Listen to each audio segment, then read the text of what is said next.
everyone. We're going to go ahead and get started again. Thanks for your patience. If everyone could grab your seat again. The last panel was really focused on rental affordable housing, and so we're excited now to dive deeper into home ownership. So please welcome the next panel. So good afternoon, everyone. My name is Jada Grandy-Mock. I am the Chief Community Impact Banking Officer at Fifth Third Bank, and I'll be serving as your moderator today. I am joined here by my esteemed panelists, Shanti Abedin from the National Fair Housing Alliance, Laura Arce from UnidosUS, and HUD FHA Commissioner Julia Gordon, and Michael Neal from the Urban Institute. Following all of the moderators today, you have the information on these amazing panelists in your bios. So please, if you're interested in learning more about them, consult the information in your program. So we just heard a lot of information from the prior panel about affordable rental housing solutions. And today, we have also had the pleasure of bringing together this incredible panel, again, to talk about affordable home ownership. And specifically, we hope to unpack the latest research and understand what the latest research is telling us about the wealth gap in America. What solutions are needed on a continuum of home ownership and to address the disparities in home ownership? And what roles can public, private, and the nonprofit sector play in increasing the access in home ownership, which is the primary means, as we all know, to wealth building in America? So we are going to dive right in. So let's start with the big picture. We hear a lot about declining rates of home ownership and about the wealth gap in America. What are the latest trends in home ownership, and what are the disparities when it comes to achieving home ownership here in our country? So Michael, I'm going to start with you. You've written some really interesting research and a lot of research on this. Can you share your perspective? Certainly. Again, Jada, thank you so much. It's great to be on this panel with my other fellow panelists. As you said, the last panel, certainly a tough act to follow, but we're going to do our best here. And let me also say thank you to National Press Club, NAAHL, Sarah, all of you here. Just thank you for inviting me to such an important event to participate in, again, a very important conversation. Let me say a couple things here. First, I think, when we think about home ownership, it's important, I think, to think about, why it's important in the first place. Certainly, we hear terms like wealth building, terms like financial stability,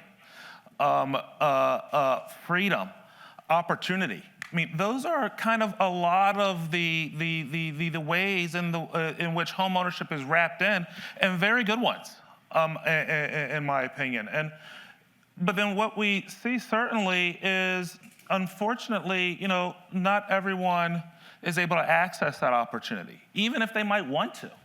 And so that is a part, I think, of the challenge, right? That's before this country, is that we want everyone to be able to pursue liberty, justice for all, right? But what the data shows, in fact, is that around 3 out of every 4 white households have achieved home ownership, but that ratio is lower for households of color. Low to 60, 63% among Asian households, around kind of 50% or so for Hispanic households. Fewer than half of all black households are homeowners. The typical black household is a renter. Wow. And so those gaps, I think, are one way, I think, at getting at this question of how do we continue to extend opportunity for everyone. Some of the research that we have done has looked at, and this builds on, the conversation from the previous panel, certainly looked at the role of housing supply. Certainly a part, I think, of the conversation, and it should be, rightfully so. And that work certainly demonstrated at least two things. The first one is that lack of supply on the for sale side. We estimated that there are about 30 renter households for every available home. That is more than double what we were where we were at 10 years ago.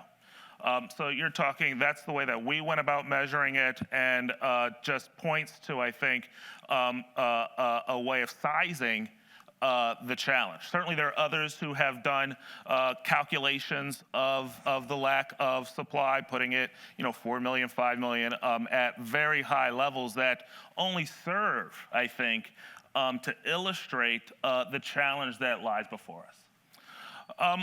And what I'll say, the second part that I'll say is, the research that we kind of looked at did demonstrate that supply, at least historically, has corresponded with higher home ownership rates. And that's not just for the nation overall, but that's also for different racial and ethnic groups. And what we kind of look at is thinking about the inventory as a home that's available for sale, matched with kind of a renter household, and what is it that keeps that match from taking place, and what are the types of steps that are needed to actually ensure that that match actually occurs. The reason I say all of that is because what we then saw, and I think that this is critical, is while more supply corresponded with higher home ownership rates across racial and ethnic groups, nation overall, it did not necessarily correspond, at least historically, with closing those racial home ownership rate gaps. And so that speaks to at least, I think, 3 items. The first one certainly is around supply, and not just supply, but perhaps what are the steps it calls into question the steps that might be needed to produce affordable supply. Maybe it's a question about we need more affordability. But it also kind of brings up this question around demand side factors. What are the policies? What are the steps that are needed to close demand? For example, someone with a mortgage who has qualified and been approved for a mortgage may not necessarily compete on the same playing field as someone who can buy the home all cash, right? And so, okay, we've built more supply, but there's something about the demand side and the way that the system works that still needs to be addressed in order to facilitate that match. Wow. The last thing that I will say is, and I think this is kind of a way to wrap up at least my comments, my initial comments here, is to again push on, not just what do we need in terms of demand, what do we need in terms of being able to qualify for a mortgage, to be able to save up for a home, but also what are those systems that we need to look into to change that can further push the industry in ways, again, that ensures that everyone is able to achieve opportunity. Wow, thank you so much, Michael, for that backdrop. And so I'd like to get Laura's perspective. What are you seeing? What should our audience here know about home ownership in America today and some of the challenges you're seeing from your perspective? Yeah, well, thank you, Jada. Thanks to the NAAHL team and Sarah for inviting me to be part of the panel today. And hello, everyone. I like following Michael because he gives you kind of the data and the broad landscape. And so I can, just maybe elevate a couple of things from our perspective. So I work at UnidosUS, which is a national civil rights organization. And we're a multi-issue organization. We work on a lot of issues, not only housing, but within the area of housing, we have made a decision institutionally to focus on homeownership. And the reason that we focus on homeownership, it really boils down to 3 reasons. The first is, while it isn't the only path to building wealth in this country, for most families, particularly in communities of color, immigrant communities, homeownership is that gateway to building generational wealth. The second reason is that we see a lot of evidence of the correlation between the stability of homeownership and lots of social outcomes. And I know Shanti speaks really eloquently about a lot of those connections, so I won't go into those. But the third reason that we focus on homeownership is because consistently, achieving homeownership is a priority within the Latino community. And I know that's true in a lot of immigrant and communities of color across the country. We survey Latinos pretty regularly. And no matter where we are in the economic cycle, achieving homeownership remains this goal. It represents family, it represents stability. And so for us as an institution that represents the Hispanic community across the country, if we know this is a priority for our community, it's gonna be a priority for us. And so those are the reasons why we focus on it. I did note that, recognizing that homeownership isn't the only way to build generational wealth, but I do think it's important to recognize that, again, for a lot of folks in this country, it is that first step. We all need a place to live. And before we can start buying stocks, before we can open that small business, we need a place to live. And so it makes a lot of sense that that first kind of step toward building generational wealth and economic stability is going to be homeownership. And that's why I think it's something we need to continue to prioritize and not forget about. Oh, thank you. Commissioner Gordon, what are you seeing? So I'm going to start by saying something that I hope is optimistic, because when you listen to Michael's statistics, or maybe when you read some really poorly sourced articles in the Wall Street Journal, you might look at what's happened between, say, 1968 and now and say, hey, some of these numbers haven't budged. You've failed. Look at all the other numbers. Look at affordability. Right now, the ratio of the cost of most houses to the incomes of most people has practically doubled in that period of time. Multiple different measures of income inequality and wealth inequality have also gone up 30, 40 more percent. The fact that we have kept pace during that is a testament to the programs that we've developed to help do that. And I have been very proud for the past 2.5 years to be leading really what we call the OG SPCP, which is the Federal Housing Administration. And we are there to provide access to credit to people who aren't adequately served by the conventional mortgage market. And we continue to do that even in the extremely difficult market that we all face today. In fiscal year 2024, we've still served close to 800,000 borrowers, and 8 out of 10 of those were first-time homeowners. And a far greater share of those at FHA than in any other mortgage provider are people of color and people who live in rural areas and other people who normally have trouble accessing the mortgage markets. During the period of time we've been at FHA, we managed to cut costs for consumers and increase the amount of reserves we had and make it a stronger, better program. There are many positives out there, so I do like to focus on those a little bit. That said, we really have 2 problems that are obviously linked but separate. One is the affordability of buying a home, period, full stop, for anybody, whoever you are.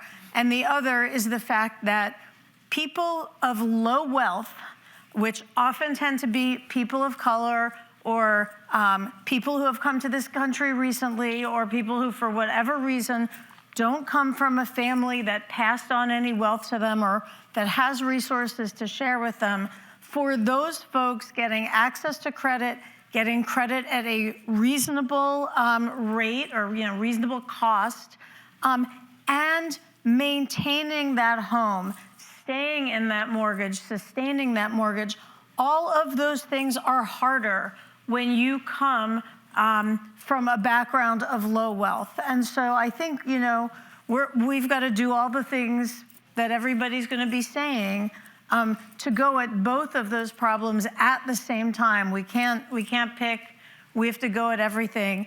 And then, and I think I'm slated to talk about this more later in this panel, but in case we don't get to it, you know, there is the whole question of valuation. In this administration, we have really dug into the question of home valuation and appraisals. And the fact is that stigma and stereotypes about neighborhoods are now baked into the system, and it is really hard to figure out what to do about that. We can make appraisals now better, fairer, you know, more accurate, but what you are dealing with is, you know, decades and really centuries of the system, whoever and whatever that is at any given moment, devaluing neighborhoods where people of color live. And that just kind of permeates everything, and is something we have to think really hard about and how we get past it. Wow, that's a lot to unpack. A lot to unpack. Shanti, what are you seeing from your perspective where you sit? Yeah, thank you so much. And I have to say thanks to NAAHL for having me here too today.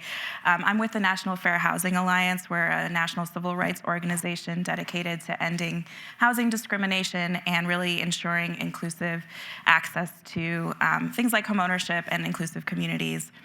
And you know, I have to start by saying I like going last on this type of panel because Michael's really established the numbers and painted a picture, a really robust picture of kind of what we're dealing with in terms of the racial wealth gap. And then, of course, very well articulated a lot of the issues that NAAHL really cares about in terms of ensuring wealth building through homeownership, whether it's appraisal or it's, you know, the particular lack of access for people of color to homeownership that has been the case for decades and continues on. So I'm going to build on Commissioner Gordon's note of optimism and just say that, you know, we do see significant gaps, right? And those are big problems, and those are going to be intergenerational problems just because of the way that homeownership and wealth is passed, right? But, you know, since 2022, we have seen some modest gains in homeownership amongst Black and Latino borrowers, and you know, a slight closure of the racial wealth gap. And a big part of that really was intentional efforts during the COVID-19 pandemic to ensure that we didn't see the same types of expansion of the racial wealth gap that we saw during the Great Recession, right? So it was an all hands on deck,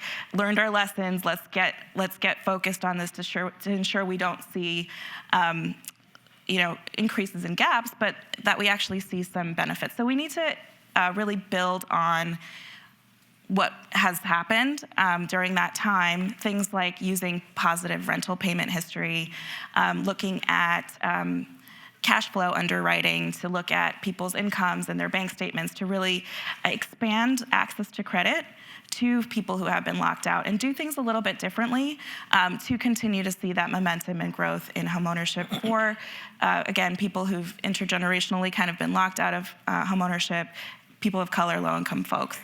So I would just say that, and I would just say also that it is really imperative that we do this, not only because we want to close the racial wealth gap and homeownership gap, and that everyone deserves a stable and affordable place to live, but also for the health of our housing system as a whole, right? So we know that borrowers of color households of color will be 70% of the increase in households moving forward. And so it's just imperative that we find solutions to bring more of those borrowers into homeownership and really kind of create that access to credit that they need. And that is an awesome segue into getting to the meat of our discussion today around solutions. So we've heard a lot already in your opening comments about some of the things that we should be thinking about as a nation around affordable home ownership. And so we also need to really focus on narrowing the wealth gap. So Michael, I'd love to hear your perspective, and can you share with us how you think about the continuum of home ownership and why it is still the American dream?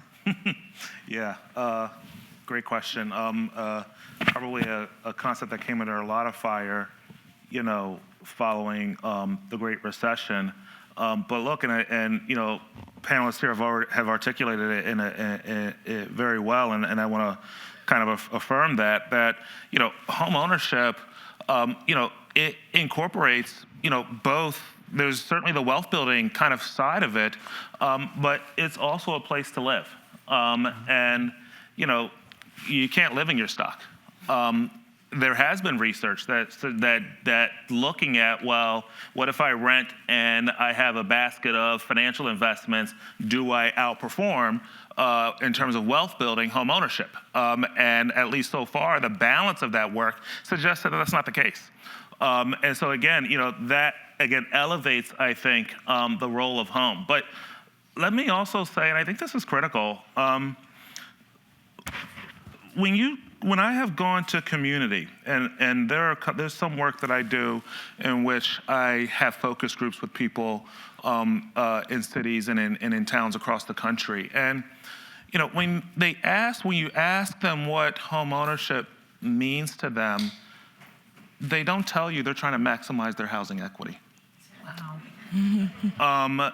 And what they tell you is it's a safe place to live. It's a place that my family can come to celebrate the holidays. It's a place that maybe I can pass down to my kids one day.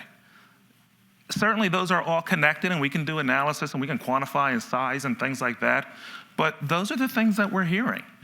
And I think that that's a critical part of how, as that bubbles up to us in DC, of how we ought to be approaching and thinking about home ownership as well, if we want to design and have the types of policies that are going to meet them exactly at the way that they think about it. Now, that does incorporate, I think, this kind of continuum and around, that it's not just enough, I think, to get into home ownership, or we're just driving volume.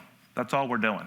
And we remember during the Great Recession, those that were underwater, and that was equivalent to renting, et cetera. And so that brings up this conversation around sustaining home ownership. And I think Commissioner Gordon talked about it briefly. The importance of sustaining home ownership, maintaining home ownership, around being able to maintain your mortgage payments, around the physical quality of the property, ultimately around building wealth. Commissioner Gordon talked about appraisal bias, a key kind of part of that, being able to both experience, the house price growth, being able to pay down your debt, but also being able to access that for additional investments in a sustainable and a responsible way. But then that also brings up, I think, this third one, and I heard this mentioned as well. I think I heard Laura kind of allude to it, around kind of passing that home off if that's something if that's a part of what you want to do. That does bring up, again, not just the physical adequacy of the property. We've done work showing that inherited homes are actually more likely to be structurally unsound than rented properties. But it also brings up, who has a will, who's able to engage in estate planning, who has the liquid assets in order to engage in these types of activities that might be necessary to ensure that these properties are passed down. But it comes at this large conversation around the great wealth transfer. And what are the implications of that ultimately for these racial home ownership gaps? So again, as we think about not just getting into home ownership and what are the policies we need to do to harmonize that across different communities, but also what are the steps around sustaining, maintaining home ownership, and then finally around kind of passing that off. And let me say one last thing, and that is, while I have described it kind of from left to right, they're interrelated. If there are questions about one's ability to sustain home ownership, that could in turn have implications for the ability to actually get a mortgage. And so that is, I think, one example of a number where it's not just this life cycle of what I'm doing over time, but it's also how they interact with each other in ways that could impact other people within the community. Wow, thank you. So I'm just going to pivot our conversation a little bit on solutions to talking a little bit about the barriers, because it's hard to develop a solution if we don't fully understand what the barriers are and what's preventing people from getting into homeownership in the first place. So I'm gonna ask this question to Commissioner Gordon. Can you unpack for us why we have so few affordable, modest homes on the market, and why aren't they being built, and what can we just do about that? It's such an important question, and I can and do give 45-minute speeches about this, so I will try not to do that. Many of you have heard that speech. I will try not to do that here. Look, there's a lot of reasons we have so few homes on the market. One is that after the Great Recession and after a foreclosure crisis where upward of 10 million people lost their homes, the vast majority of which did not have to, had we had in place the kind of modernized servicing and loss mitigation system we have in place now. But many of those homes were lost, and 5 million or so of those homes became rental homes and have now gone permanently into the rental stock rather than being available for owner occupants. This is not just a diatribe about cash buyers or investors. It's just a lot of homes transitioned. People look for single-family homes to rent. I grew up in single-family rental, but that is where some of the homes went. We also saw home building, really, really slow down after the recession. A lot of people like to talk about the supply side issues and the demand side issues. The thing is, when you're talking about a home building, you need both. If you're a home builder, you need to make a lot of long-term decisions, and your long-term decisions are based on you understanding what the demand's going to look like, and then kind of vice versa. So it's a sensitive system, and I'm not sure it's ever properly recovered, from the crisis then. Another thing that's, everybody in the room knows this, we have some rate lock-in right now, pretty significant rate lock-in. And we have it, we also have a situation where we've got a lot of people out there right now, post-COVID, who really can't afford their home. But rental is so expensive, and other homes are so expensive that they can't, just sell. Most people have equity now. You say, well, why don't you just sell your house and realize the equity? Where else are they going to go? We don't know the answer to that. So these are pretty, and there's a whole range of other issues there, ranging from supply chain issues and, inflation and cost of supplies and a million different things, but I want to sort of pivot to solutions. The first thing I want to say is more than 40% of the housing stock, of the residential housing stock in this country is more than 50 years old, which means, like me, it wakes up every morning with something else hurting. And we need something of a Marshall Plan for reinvestment in our housing stock, because the most important thing we can do to have more supply is to keep the supply that we have online. So I think that's going to take a lot of work and a lot more focus. For some reason, this just isn't often that interesting at the highest levels of discussion.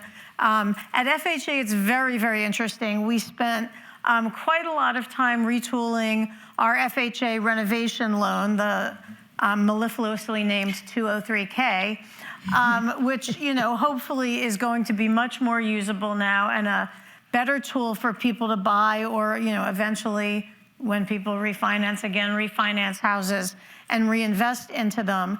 But it's also going to take some new ideas, like passing the Neighborhood Homes Investment Act, which I think I first sat on this stage at this conference and talked about 5 or maybe even 6 years ago with Buzz and Matt and Chris and a whole bunch of other people. And we were like, we have this new idea. And then we said, well, it might take like 5 or 10 years. And so it's time to just do that already.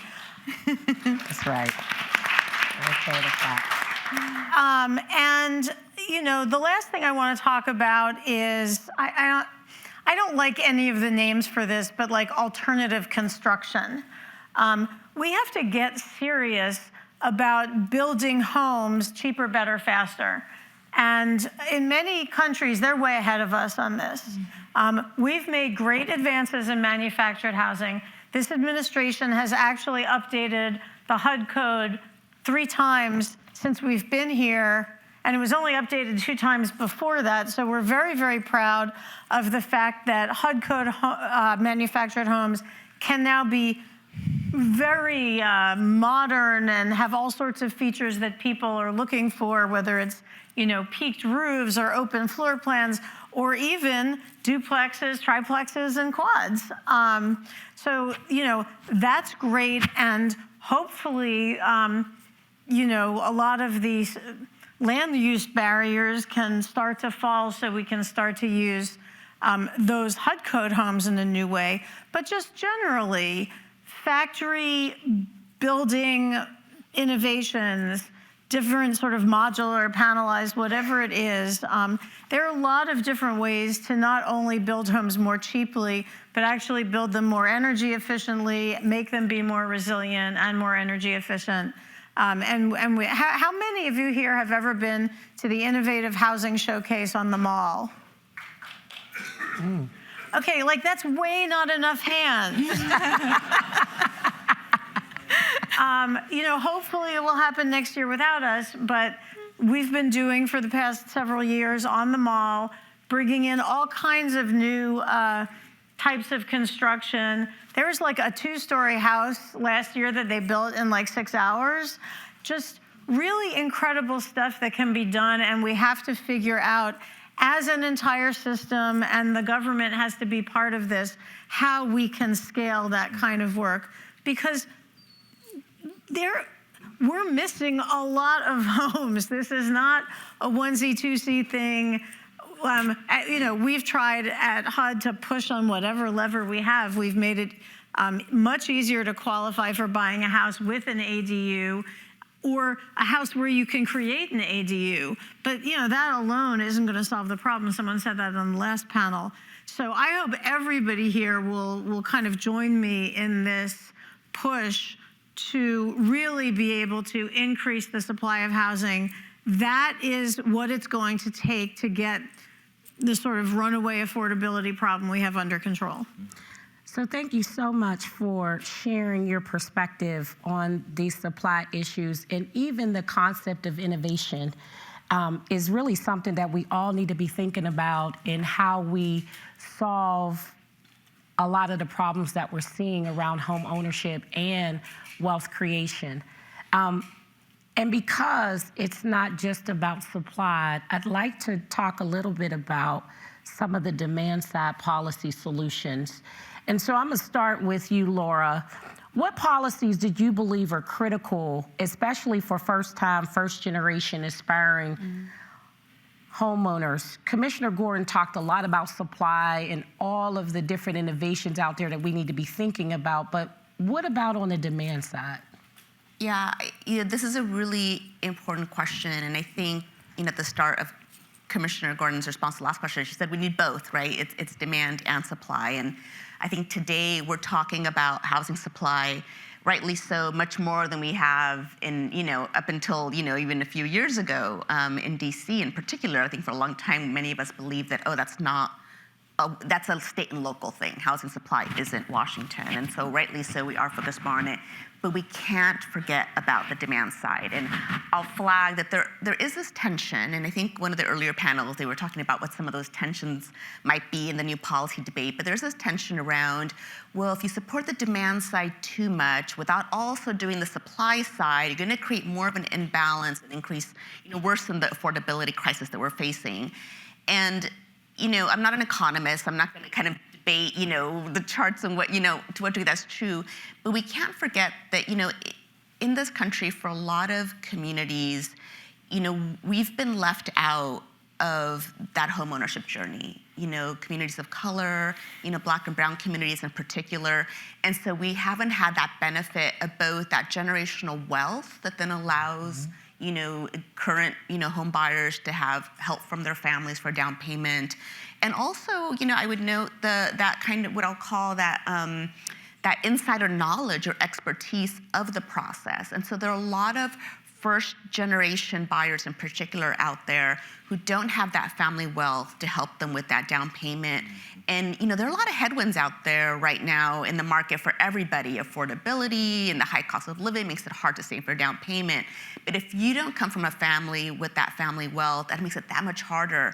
And then added to that, if you don't have that relative, the parent, the aunt and uncle, or someone who has gone through the process of become a homeowner, you don't have that unbiased, trusted advice of like, is this the right loan product? Where should I be looking for, a house? Like, what are all these papers I'm signing? What does it all mean? And so you end up relying on, mortgage lenders and realtors, and there's a lot of really great ones out there, but let's get real, at the end of the day, this is a commission for them.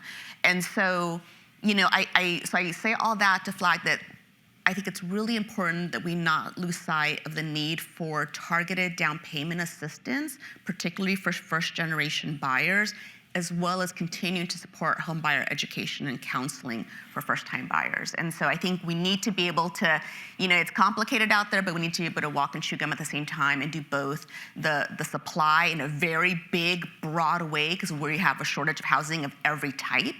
And then we also need to address the demand side in a very targeted and surgical way, particularly for first-generation buyers.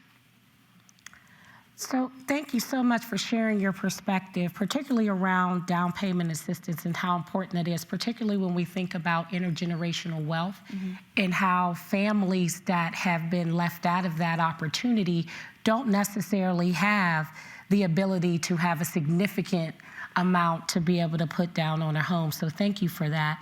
So Shanti, you've written about some other form of homeownership assistance, and I know Commissioner Gordon already started the conversation around innovation, and so I'd like to learn more from you.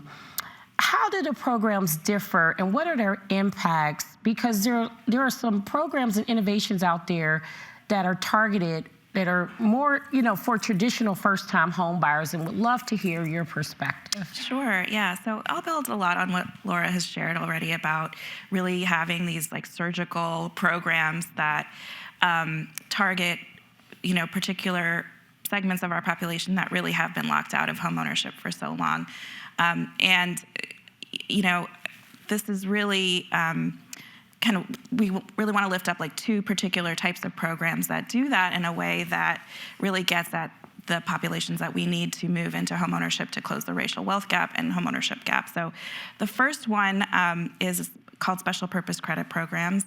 You may have heard of these. They're actually, you use the term innovation, and they've gained a lot of popularity in the last few years, but they're actually an older tool that we've had since the passage of the Equal Credit Opportunity Act in the 1970s, which has a provision that allows for special programs that particularly serve an economically disadvantaged group of people who have a common characteristic. So if there's a specific group of people who've been underserved by lenders in the credit space, this provision allows for a particular program to offer an advantage to those borrowers, whether it's a down payment assistance, specific down payment assistance, lower interest rate, lower credit threshold, and it allows you to build that program to provide those benefits to specific groups of people who've been locked out of credit, and where you have the data that really shows that. So those are a tool that's gained popularity in the last few years. We've seen them be successful in increasing the number of people who have access to mortgage credit. Those can be designed as geographically targeted programs, so they can be designed to serve particular geographic areas that have a specific demographic of who lives there or who is looking to purchase there. or they can be based on the characteristics of the borrower. So in other words, the race or ethnicity of the borrower. And so it provides this extra support to borrowers who have been disadvantaged and really gets at us closing that racial wealth gap. And we've seen that used by dozens of lenders. All the major national lenders have used these programs. We've seen them at the national level from government agencies and nonprofits. There's a great program that just rolled out this summer in Washington State from the State Housing Finance Agency that we worked with to really get these types of programs out there. And I'll also note that they've all been encouraged to be used by all the prudential regulators. So they are really something that should be taken more advantage of, and we'll want to continue to see the expansion there. And what we've seen from the data in the last few years is that they have been an effective tool to expand the number of people that lenders can provide mortgages to. The second one I'll just mention is building off of really what Laura has shared already, which is targeting special assistance to first-generation buyers. So instead of first-time home buyers, we're really putting the extra lens of first generation. So programs that are targeted to people and make people eligible if their parents never owned a home. So again, we know why that's important, and we've seen really great local and state examples of using that type of framework for first-generation down payment assistance. So we have the data nationally. It would be we want to have a national program that's really focused on first-generation buyers, but we've seen it work. One of the more established programs is in Massachusetts, in the Boston area, that has now expanded statewide at the Massachusetts Affordable Housing Alliance. We've seen this statewide in Minnesota. A number of other state housing finance agencies have used a first-generation lens. And what that really does is it gets at that intergenerational wealth gap. And what we're seeing is that we're about to see the biggest transfer of wealth. And the data is really showing us that that is only going to really exponentially increase our racial wealth gap if we don't have these types of more targeted interventions that really address that lack of intergenerational wealth that has been established by decades of discrimination against people of color who have been locked out of access to credit. Wow, thank you for that. So we've long talked about where we live matters, but we know that not all communities not only get the same investments, but they also don't get the same consideration when it comes to value. So Commissioner Gordon, you touched on this a little bit earlier during our discussion, and Michael talked a little bit about policies and practices that need to be put in place to not just help people access home ownership, but also to maintain it and ultimately pass it down for generational wealth. And I will share that at Fifth Third, we've been in a lot of discussions and at the forefront in our Project Reach work stream around appraisal bias. And so while I'm going to allow all of our panelists to talk a little bit about this because I think it's really important. We may have heard about it, but I really do think it's important for us to have that conversation here today. So I'm going to start with Commissioner Gordon because you alluded to appraisal bias earlier in our conversation. So wanted to give you an opportunity to talk a little bit more about that and some of the ways that we can help the existing homeowners ensure that they're achieving the full benefit of homeownership and being able to transfer that asset for generational wealth purposes. So like I said, valuation lies at the heart of the mortgage business. And so how you do that matters. And we have seen, of course, everybody knows about kind of the high-profile newspaper articles, about, say, a black family who goes to get their house appraised and they get a number and it seems low, and so they take all the family pictures off the walls and they bring in a friend who's white to sit there when the appraiser shows up, and then suddenly, the house appraises for more. So a couple of things about that. First of all, that's been going on for years, and it's only kind of recently that the papers have caught on to it. But second of all, it's just really a lot deeper than that, and it's just an interesting vignette of how certain parts of our system sometimes operate like in places that don't get a whole lot of attention. I mean, for many years, whoever paid attention to appraisers and how appraisers were regulated, until recently when we've really had this focus. We've had the interagency PAVE task force, which has done, I would say, the single most important thing that PAVE has done is something that doesn't maybe look whiz-bang in the newspapers, but everybody in this room knows how important it is, which is put data all in one place and make it available to the public. You know what it meant when we did that with mortgage credit under HMDA. It makes all the difference in the world with starting to understand what's out there and what's going on. So the fact that we now have the GSE appraisal data along with the FHA data and hopefully at some point the other government agencies all in one place that can be accessed, I think over the years is going to be a game changer, first for researchers like Michael, and then for everybody else who's going to read what Michael writes.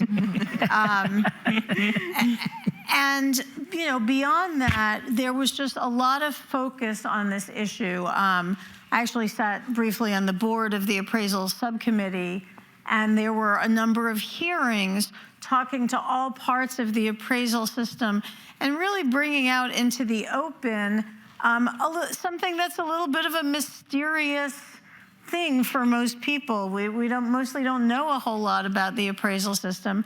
And we've learned some things that need to be changed, and we've learned some things that are sort of more difficult to grapple with because valuation is just hard. It's just always going to be hard. One thing we do know about appraisers in America is they're mostly white, they're mostly men, and they're mostly old.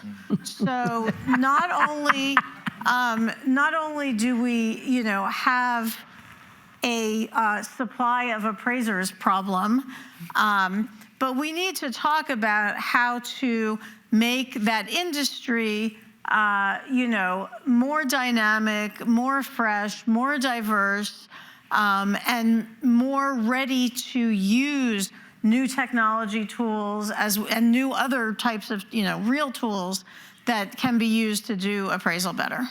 Wow. But I don't know if this is the time to talk about it, but we're running out of time. So I'm gonna just do that. Which is, Michael also said something really important that I want to underscore here, which is we're not just in this to increase home buyership. We want to increase home ownership over time. And I want to speak to how important mortgage servicing is. Mortgage servicers are another part of the homeownership world that prior to the financial crisis, nobody ever thought about them. Somebody sent you a statement in the mail and you sent back a check, and that was the relationship. And you didn't have as much difference between who your lender, people just thought, oh, that's my lender. We have learned about the difference that good mortgage servicing can make, and for no one more than low wealth families getting into home ownership.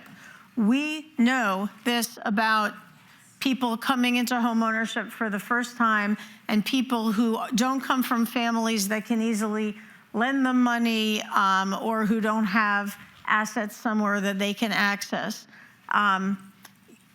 These homeowners are likely to face more financial stresses, more bumps in the road along the way, and good mortgage servicing can make all the difference between somebody not being successful in home ownership and somebody making it all the way through that mortgage, even despite some periods of delinquency, and get to the other side where they can pass that home onto their kids. And I have to call out the mortgage servicing industry for doing the most tremendous feat of reinvention that we have really seen in this sector in a long time. I'm not going to say that reinvention was entirely motivated only by themselves, but you know, I think the lessons from the crisis were learned, and what we learned is there is nobody benefits from a foreclosure. The family does not benefit, the lender does not benefit, the servicer does not benefit. The only person benefiting in a foreclosure is the foreclosure attorneys. And so the goal is to have so many other options that are pretty easy to have for helping a family keep a home when they can. But even if they can't keep that home for whatever reason, helping them exit that home through a short sale or through a deed in lieu of foreclosure, rather than going through a very expensive, lengthy, and equity stripping process. And the sort of, you know, test case of all of this was the pandemic. We did, you know, all this work on mortgage servicing. The pandemic came, and the whole mortgage industry, Fannie and Freddie and FHA and VA and USDA got together, and they had, I think, the most successful government intervention I have ever seen. They said to the American people, we have a scary, horrible thing happening now. It is, you may be losing your job. You may be dealing with very sick people and having to pay for doctors. We are going to tell you, you can pause your mortgage payments, and you can put those arrearages on the back of your mortgage. And here at FHA, we at one point early in the pandemic, we had close to a 12% serious delinquency rate. And that could have ended badly, and it ended extremely well. And why is that? That's because we created all kinds of new loss mitigation tools, and the mortgage servicers put them into effect. So, you know, 4 years later, here we are with serious delinquency rates that are the same or even a stitch lower than they were before the pandemic. And all, you know, 2 million people took advantage of some part of what we offered just in our own book. This is Forgetting Fannie and Freddie during that time. And this just shows to me the power of saying, we're not just going to support you when you get into that home, we're going to support you all the way through. Wow, that was a lot. So we thank you so much. Yes, give her a hand for sure. Yes, thank you. Thank you so much. And thank you for calling out the mortgage servicers. Very important in the conversation.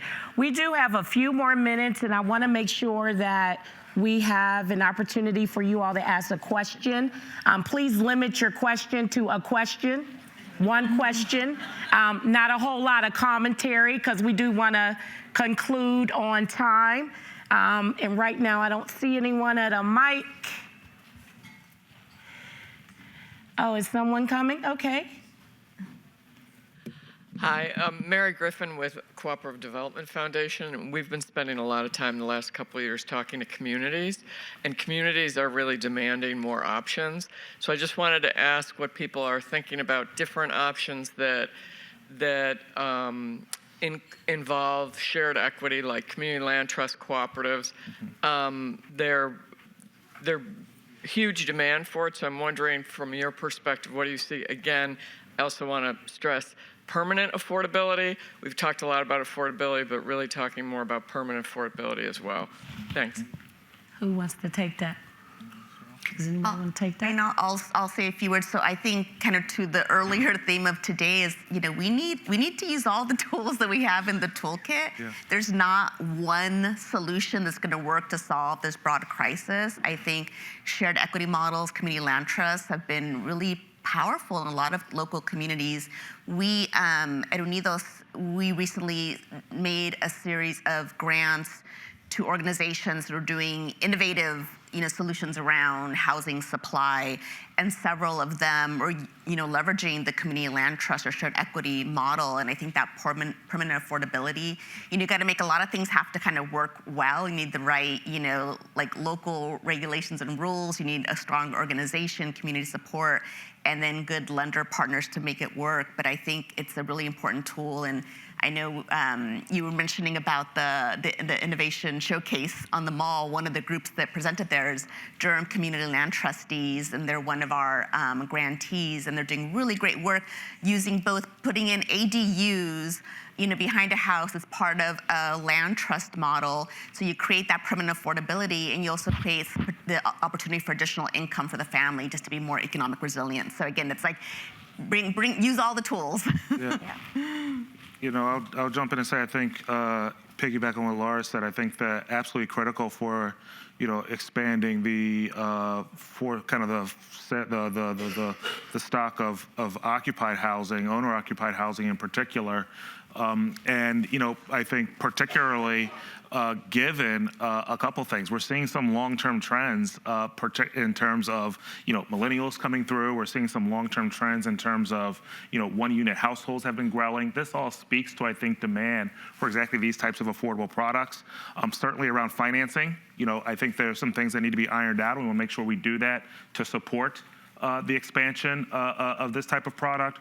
And I think kind of deeper reflection, certainly around, again, achieving, getting into home ownership with benefiting, building up that equity. When you start to think about shared equity models, community land trusts, how do you kind of ensure that, they're able to build commensurate wealth?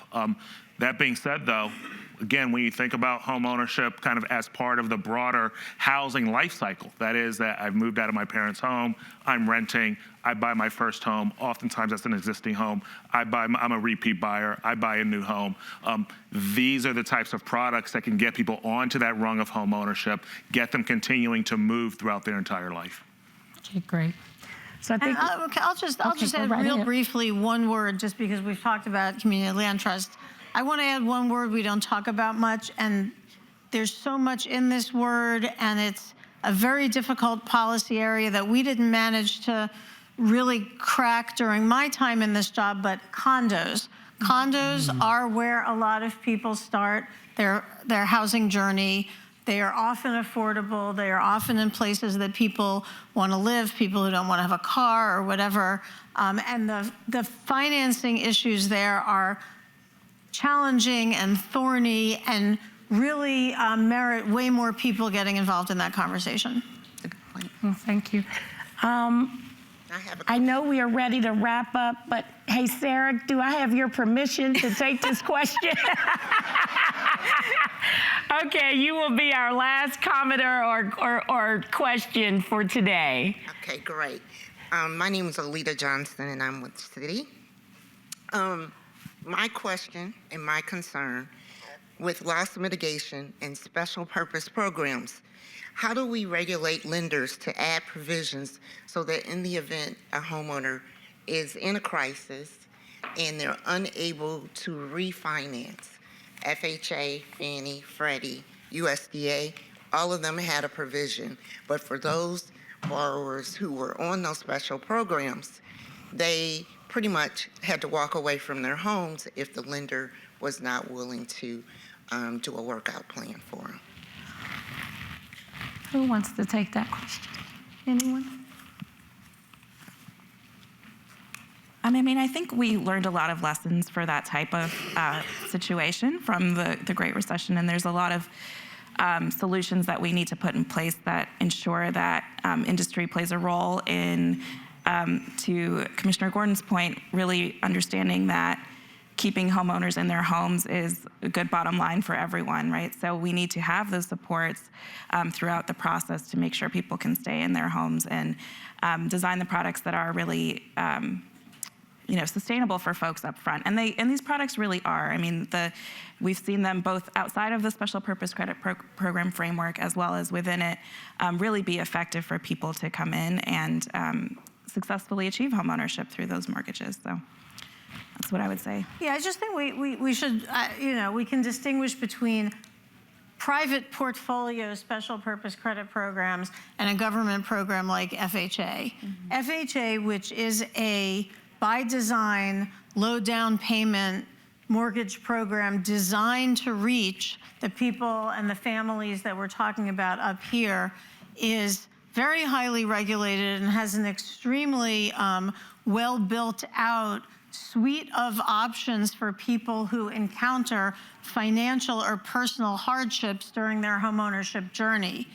When a individual lender creates a sort of bespoke special purpose credit program and holds it on portfolio, they may or may, you should really investigate what kind of options are available if you participate in that program.